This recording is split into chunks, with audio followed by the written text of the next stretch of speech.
po si Isagani Reyes, kasalukuyang namamahala ng farm. Ako naman si Efren Joseph de Guzman, tinatawag nila akong EJ. Ako naman yung natural organic consultant ng kanilang farm dito sa Bohol. Sa kasalukuyan, nag-aalaga tayo ng baboy. Natural, matawag natin po, organic or natural na pagpalaki sa baboy. So, nakita natin ngayon na yung mga dawin natin sila pakainin, yung pagpakain natin sa kanila is plant-based protein lahat. Wala siyang hormone, wala siyang antibiotic. Then at the same time, as we prepare their food, we make some fermentation so that we will assure that the probiotic that we put inside of our feed is being activated. At the same time, we put molasses, we put natural antibiotic, natural vitamins, which kami lang din yung gumagawa. And at the same time, kung nakikita ninyo, liquid form siya para madali siyang i-absorb ng katawan. So hindi niya na kailangan mag-chew, hindi niya kailangan ng extra effort, extra energy. Yes, basically. Nagtagan na rin natin ng manok na ganoon din ang sistema. Basically, kung nakikita nyo, ilagay namin yung sili sa loob ng kanilang range nila. Kasi yung sili kasi natural antibiotic for them. So kung nafe-feel nilang kailangan nila ng medicine, antibiotic, so sila na mismo yung kumukuha ng yung pumipitas ng sili, kumakain ng dahon kasi they know na they need the medicine. So instead of kasi may nilalagay na kaming vitamin C sa kanilang inumin, which is kami lang din ang gumawa, may antibiotic din kami, pero somehow in natural living of the chicken, naghahanap sila ng dahon na makain for them. So this water consists already the vitamin C that for them that we make also. So the composition of our vitamin C is the guava, the oregano, and the turmeric. So we ferment everything. We ferment those three herbs, fruits, so that because those fruits are rich in vitamin C. So the same time, while fermenting it, doing it naturally, so yun yung ginagamit nating painom para sa kanila. So instead of buying to the market, tayo na mismo yung pwedeng gawin natin yung vitamins for them. Sinubukan natin magpatubo ng lechugas at saka mga high value crops, which is nabuhayan naman tayo kung paano, dahil ang sistema ngayon ng lupa dito ay hindi talaga ideal para sa agrikultural. Subalit kasama ko to si EJ, siya yung gumawa ng paraan, at ayon sa kanya subukan natin yung container farming, which is lalagay lang sa mga lalagyan.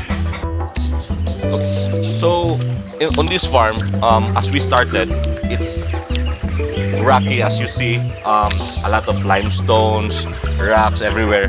So we decided we want to produce vegetable on this area. So we decided to have a container gardening. So as you can see, it's container.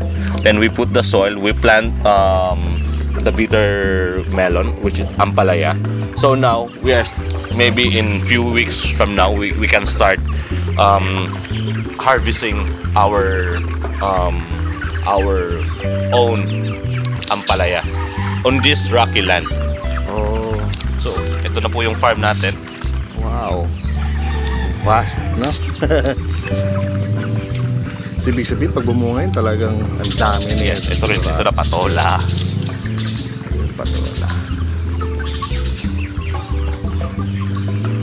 So, ilan types of vegetables yung kinukuha ninyo? Kinugrow nyo dito? Nasa mga 10. 10. We are starting to plant 10 kinds of vegetables. We're just practicing because this place is a very different environment. because of the soil, because of the temperature, the humidity. So we start to modify the soil that can be suited to every vegetables that we wanted to plant.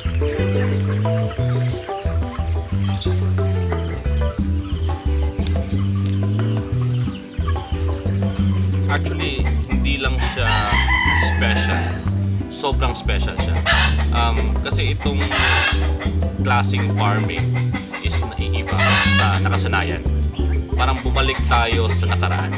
And the same time, Bohol and Panglao, known before us, meron silang joke na yutang batoon, which mean lupang mabato.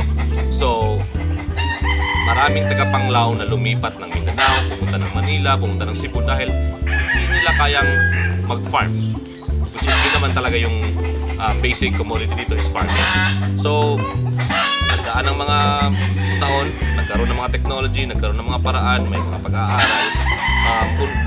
Kung makikita natin yung farm, basically, mabato. So, gumawa tayo ng paraan gamit ang organikong pag-agrikultura. So, nagbuhay tayo ng baboy, nagbuhay tayo ng manok na kung nakikita natin, the way natin sila palakin, naglagay tayo ng tinatawag na rice hull. Doon natin mismo nilalagay na yung kanilang mga manure, yung kanilang urine. At the same time, yun yung ginagamit nating lupa para sa ating mga tanim. Kasi nga wala tayong lupa, so kailangan nating gumawa ng lupa para makapag-tanim naman tayo sa lupang bato. So, sabi nga niya na nag-container gardening kami kasi may mga ibang kailangan tayong plants na kailangan natin somehow i-contain para mas gumanda. Katulad ng mga high value crop. Basically, wala kaming ginagamit na chemicals sa aming mga halaman. And even from our livestock, wala kaming chemical free. So, yung konsensya namin na magpakain para sa mga consumer is very free. Hindi kami takot na nasabihan na ayaw namin yan kasi may chemical. So, kung makikita natin yung farm natin from the soil, from the preparation, and even from fertilization, it's all from nature. Well, so para maganda naman ang resulta. Nakakatuwa naman. Nung una ako mismo parang ayoko maniwala. Dahil hindi ako farmer eh. Kasi nasanayan natin yung chemical eh. It's the proof naman namin na may paraan